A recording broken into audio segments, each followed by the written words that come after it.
How do we define the worth of a person? St. Paul's reflecting on this in our first reading today. We look at the world even today, and we often define people by perhaps their job, by their productivity, by their utility. Some of us sometimes might be defined by our sense of humour, or our joy, or perhaps our family connections. Often, unfortunately, when people think of spirituality, it's not placed as the highest priority in people's life, or even in the world. A person could be a spiritual person, but they'll say, well, what's that? Is it worth anything? And sometimes I get the sense from people that they sort of feel like spirituality, we don't really understand what all this is about, so in essence it's nothing. And you've probably come across this with some of the younger generations and other people as well, who sort of sometimes dismiss what we do as perhaps being irrelevant or out of place. So Paul was grappling with this with those of his time as well. And they were saying, well, what do we make of these people who are spiritual, these people who spend time in silent prayer and contemplation, reflecting on the call of God in their life and the goodness of God in their particular day?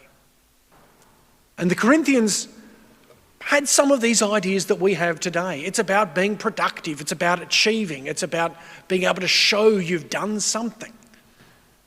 And spirituality sometimes we don't always have something that we can show for what we've done. We might have spent some time in prayer, as we're doing here in the church right now.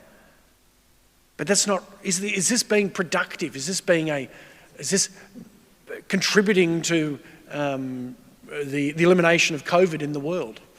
Well, we don't really know. And so Paul says that when we only use the language of the world to define who we are, it's not doing justice to spirituality.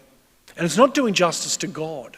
Because God is not just of the created things, God is of the uncreated things. And that's the challenge for all of us, to perceive and to understand where does spirituality fit into who we are. So Paul challenges us today to think, is a spiritual person is a person who is able to judge the value of everything, and his own value is not to be judged by others.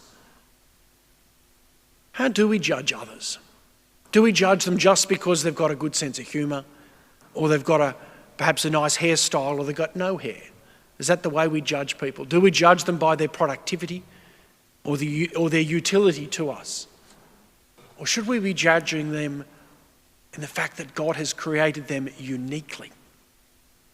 They are the image of God in all their totality of their being. And we shouldn't be really judging them at all, is what St. Paul is saying. Let us be people who don't just focus on the unspiritual and sort of value a person by what we can see via the unspiritual methods.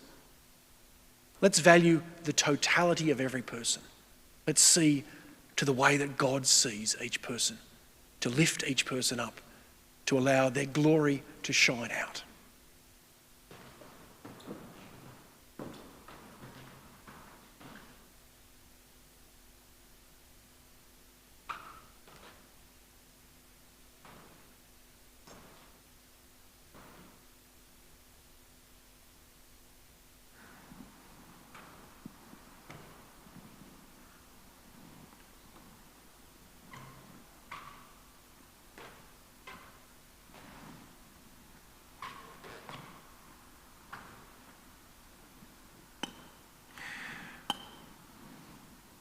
Blessed are you, Lord God of all creation, for through your goodness we have received the bread we offer you, fruit of the earth and work of human hands, to become for us the bread of life.